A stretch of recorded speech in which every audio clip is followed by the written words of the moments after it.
Monsieur le Président, et la presse évidemment qui est au fait, et le public, puisque vos élus visiblement ne connaissent pas la loi, et en tout cas le CGCT. Le CGCT impose de sortir au moment du vote et non pas au moment du débat. Mais ce n'est pas grave, je voulais juste souligner par là l'irrespect de la Présidente une nouvelle fois envers son opposition. Donc Madame la Présidente absente, mes chers collègues, votre seul groupe d'opposition a choisi de consacrer le temps maximum réglementaire, soit 10 minutes, à une intervention sur le compte administratif de notre collectivité. Je note que la présidente n'était pas là, elle n'écoute rien comme d'habitude et après elle s'étonnera de ses mauvais résultats. C'est l'occasion pour nous d'évoquer votre bilan annuel, qu'on pourrait cette année résumer ainsi: circuler, il n'y a plus d'argent. Baisse de l'investissement en 2022 pour la première année, baisse des subventions aux communes que vous décevez beaucoup en ce moment, je tiens à le dire, hausse surprise annoncée de la taxe sur la carte grise, hausse surprise car elle-même n'était pas prévue dans votre rapport d'orientation budgétaire qui était donc insincère. Hausse surprise car vous avez besoin d'argent en raison d'une dette record et d'une mauvaise gestion. Oui, votre seule opposition tire aujourd'hui à nouveau la sonnette d'alarme sur la mise en danger financière des générations à venir. Car il faut bien le dire, l'élément le plus marquant de votre bilan, c'est un endettement toujours plus record, sur lequel nous alertons invariablement chaque année, mais avec de plus en plus d'inquiétude tout de même. Endettement record, marqueur d'une absence totale de maîtrise budgétaire. On parlera tout à l'heure de ce que vous avez fait avec cet argent et de votre vision de la région, sans oublier les inquiétudes de vos propres salariés, qui indiquent aux entreprises, aux associations, aux collectivités locales qu'à compter de 2023, il ne faut plus trop compter sur la région, car elle n'a plus d'argent. Fin de citation.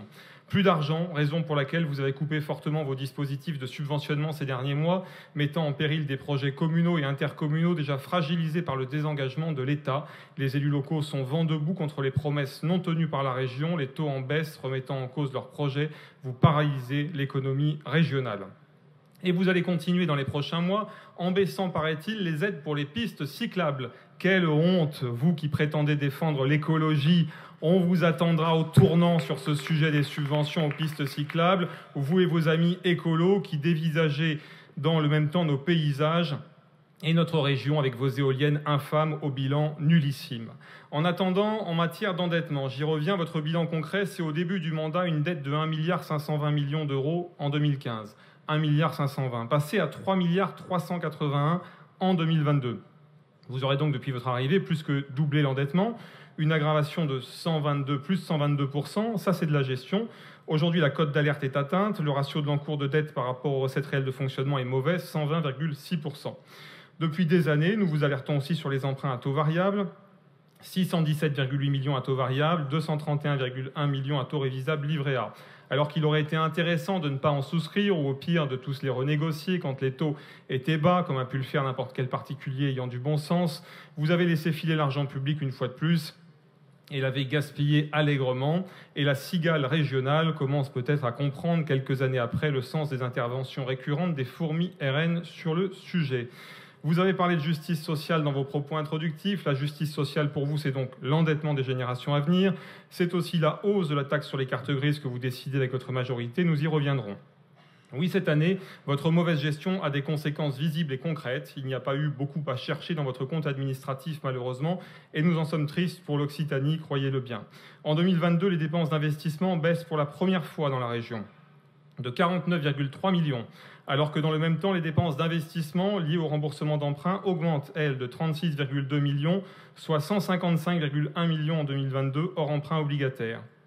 Baisse également en 2022 des dépenses d'investissement en actions économiques, 402,3 millions en 2021 contre 336,8 en 2022, soit moins 16%.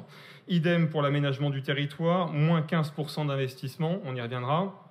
Dépenses concernant les lycées, baisse de 21 millions entre 2021 et 2022, et les interventions régionales en équipement et subventions, moins 25 millions. Alors que vous aviez taclé la Chambre régionale des comptes qui se posait la question de la soutenabilité de vos investissements futurs au regard de l'épargne nette qui diminuait de 11% au CA 2020, depuis vous avez mis en place la saignée, freiné les investissements très fortement et donné par la même raison à la CRC, hélas. Autre grief budgétaire que nous pouvons vous faire, c'est la mauvaise gestion des dépenses de fonctionnement.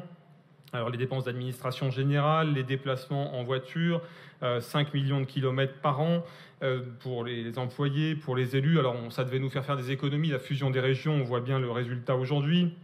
Les dépenses de personnel, passées de 263,9 millions en 2015 à 361,6 millions en 2021, soit une hausse de 97,7 millions d'euros annuels. Il ne s'agit pas ici d'augmentation des agents, mais essentiellement de recrutement permanent à chaque séance. Vous grossissez, alors que la fusion devait nous faire là aussi des économies d'échelle. Et on ne vous a pas beaucoup vu vous battre pour les collectivités locales sur la hausse du point d'indice, pour que cette hausse soit compensée aux collectivités par l'État. Et non, je ne sais pas à quoi sert la présidence de région de France. Je parlais de la mauvaise gestion des dépenses de fonctionnement. La réunion d'aujourd'hui, on rappelle que c'est 150 000 € la journée environ. Encore une bonne idée de tenir cette réunion ici. Les dépenses de communication, passées de 6 millions à 15 millions en quelques années. La com et la promotion coûtent cher. Nous combattons aussi l'opacité dans la gestion, les SPL, les SAS, les foncières, les sociétés diverses et variées, sans contrôle de l'opposition, opaque, comme tout ce que vous faites. Les effets d'annonce, vous nous annoncez souvent de grands plans en mettant la charrue avant les bœufs, que ce soit sur la santé, la sécurité, sur tant d'autres sujets. Vous n'atteignez en fait jamais les montants annoncés et les objectifs. Ce qui est bien avec les comptes administratifs, c'est que les chiffres ne mentent pas, et j'invite la presse à les lire attentivement. Autre grief, les habitants de notre région ne se sentent toujours pas appartenir à la nouvelle région. Toutes les études d'opinion le montrent. C'est un vrai échec aussi. Vous n'avez pas su faire région, contrairement à ce que vous disiez vouloir faire en début de mandat. Tout simplement en raison de l'absence de vision stratégique régionale, à l'exception des pôles d'échange multimodaux, par exemple, ou du soutien à l'accessibilité. On ne voit pas trop quels sont les projets au niveau régional qui ont été lancés en 8 ans. Et ça restera un échec absolu. Je citerai encore une fois les canaux d'Occitanie sur lesquels vous ne faites rien, canal du Midi, canal du Rhône à 7. C'est assez dommage de ne pas avoir cette vision d'ensemble du territoire, et encore une fois lorsqu'on se prétend écolo. L'abandon des compétences des régions pour dépenser souvent hors compétences, c'est aussi ce que vous faites, mais quid des compétences propres ? Quid des grands projets qui seront à mettre à votre crédit ? Je crois que le chantier est vaste. On pourrait parler des lycées. Les conditions de travail des enseignants et des élèves dans les lycées restent déplorables dans de nombreux établissements. Pourtant, c'est une compétence des régions. On pourrait parler aussi des transports, et j'en dirais quand même un mot. Le budget est passé de 456 millions en 2016 à 1,70 milliard en 2022. Alors là aussi, si on ne peut qu'approuver l'investissement sur les gares, et c'est très bien, on peut en revanche déplorer une com mensongère sur les trains du quotidien. Le matériel est souvent vétuste et inadapté. Je prenais encore le TER pour aller à Alès ce week-end, vous voyez, pour la fête des pères. Une seule rame entre Nîmes et Alès, alors que le quai était rempli pour l'occasion. Aucune climatisation. Certaines personnes ont failli faire un malaise, et je vous avoue que j'avais honte de voir qu'il n'y a aucune anticipation. L'idéologie aussi, on peut la reprocher, l'éolien en mer. Le saccage, dénaturation, des pollutions et des paysages par l'éolien, le bouleversement de l'écosystème, la menace pour la biodiversité, le démantèlement sur lequel on s'interroge. Et puis aussi l'immigration massive, le soutien idéologique à SOS Méditerranée qui intervient dans les lycées pour leur donner une vision très partisane des choses, comme si l'immigration massive avait un apport positif.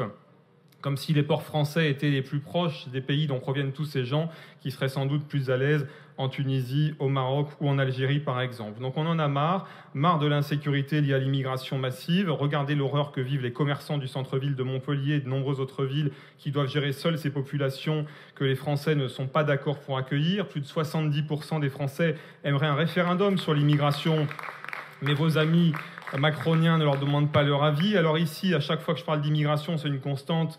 Vous faites intervenir un de vos élus pour me renvoyer aux origines de mes grands-parents ou arrière-grands-parents. L'avantage de vous voir passer à la télévision nationale maintenant, c'est que du coup, d'autres que les élus RN sont choqués que vous renvoyiez des Français aux origines de leurs arrière-grands-parents. Grâce à vous, je me suis senti solidaire de Kylian Mbappé ou de Yannick Noah. C'est bien. Alors, votre bilan, ce sera aussi l'absence de démocratie. En 8 ans, on n'a pas pu travailler ensemble et vous n'en avez pas l'envie. Combien d'amendements de votre opposition ont été adoptés ? Aucun. Pourquoi ce sectarisme ? Et puis, je rappelle que je suis maire d'une des 30 plus grandes villes d'Occitanie. La présidente n'est jamais venue en 8 ans. Alors, je ne sais pas s'il y a d'autres cas dans la région, mais je suis assez étonné par tout cela. En tout cas, vous avez encore quelques années pour changer, pour progresser, comprendre le message adressé par les urnes dernièrement aux élections législatives. Quand on est président, on est au-dessus des partis, on rencontre chacun, on parle à chacun, on ne discrimine pas et au contraire, on se félicite de pouvoir avoir des rapports avec chaque élu car le président n'est pas lui-même, il incarne ses concitoyens qui l'ont choisi. J'en termine, un président d'exécutif doit développer son territoire, tout son territoire et doit savoir travailler en bonne intelligence. Je vous remercie.